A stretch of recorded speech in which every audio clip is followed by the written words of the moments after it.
Yeah, Dr. Yusuf, in the talk about debt cancellation or debt forgiveness, does Nigeria qualify for a debt forgiveness at this time? Recall that in the early 2000s, much of our debts were forgiven and cancelled.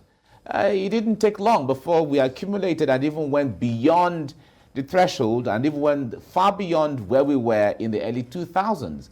As it is right now, does Nigeria qualify for a debt forgiveness or cancellation? We qualify if you can make our case. I mean, look at the macroeconomic challenges. If you have a situation where your debt service is already exceeding your revenue, I mean, it's a good basis to argue that, well, these debts are becoming too much, I can't cope with it.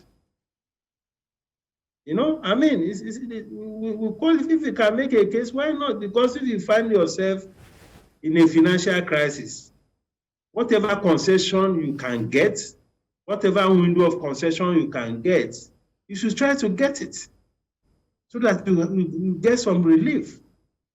So there's nothing wrong in trying to negotiate some of these debts, either in terms of forgiveness or in terms of restructuring or whatever. It's something that you can have engagement about. But for commercial component of the debt, it's not easy to get any concession because that is purely commercial debt.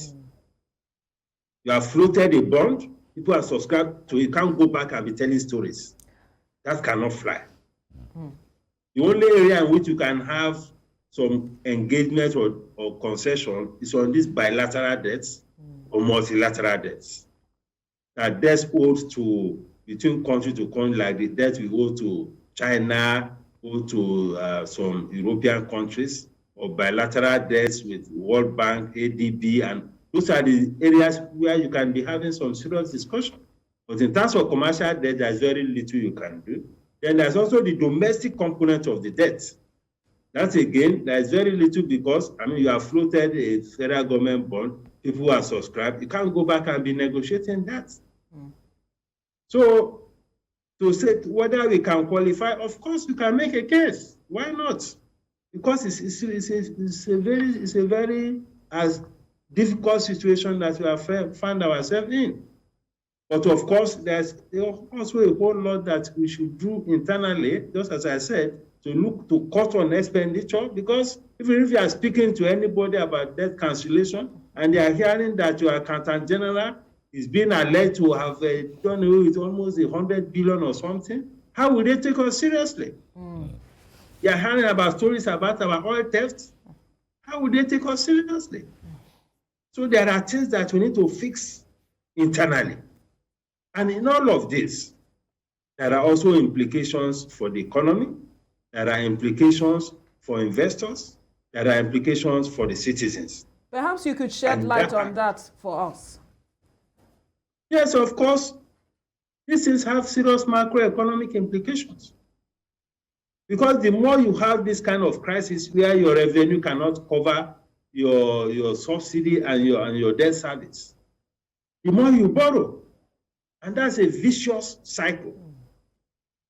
The more you call on the CBN, which already has also exceeded its threshold in terms of supporting government, as provided for in the CBN Act, the more we call on the CBN to continue to put money in the economy. So it has macroeconomic implications when your deficit is getting completely out of hand. It has implications for increase in money supply. It has implications for inflation. Already the inflationary situation is bad enough. But it may get worse, unfortunately, with this trajectory. It has implications for exchange rate depreciation.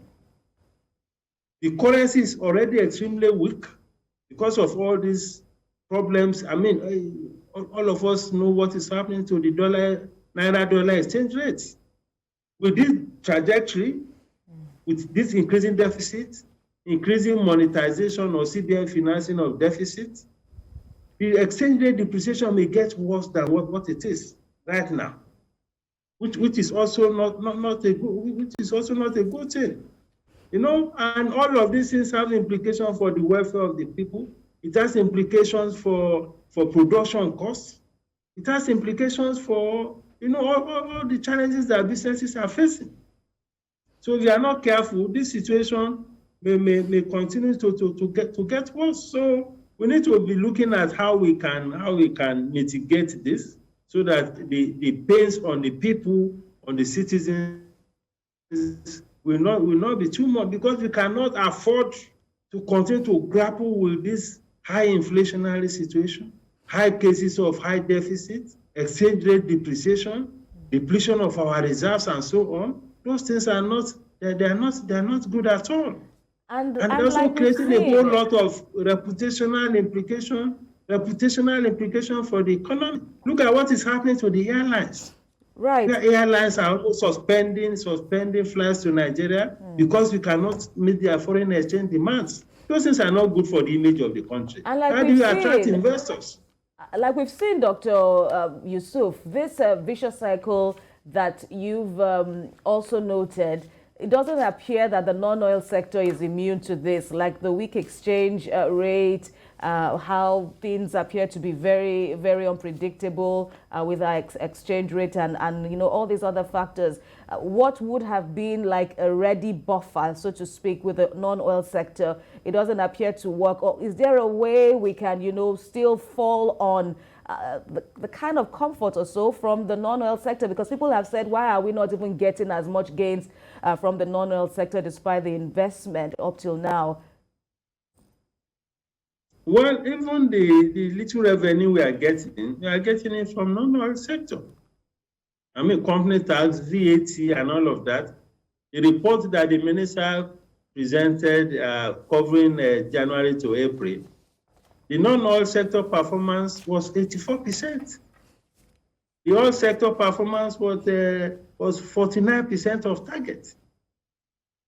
The customs revenue was just 25% of target as at April.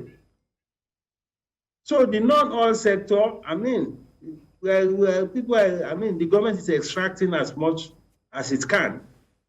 And with this trajectory, I see the government agencies harassing even more investors, a lot more, which is also not a good outlook for businesses, because everybody is now shouting about revenue mobilization. Even government agencies that are not supposed to be chasing revenue have abandoned their core functions and they are now chasing revenue.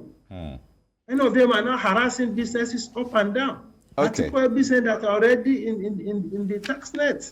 All right. That is also not good for our investment environment. Yeah, we have to leave it here now. Dr. Muda Yusuf, the CEO Center for Promotion of Private Enterprise. We thank you so much for the enlightenment and your insight into all of these issues.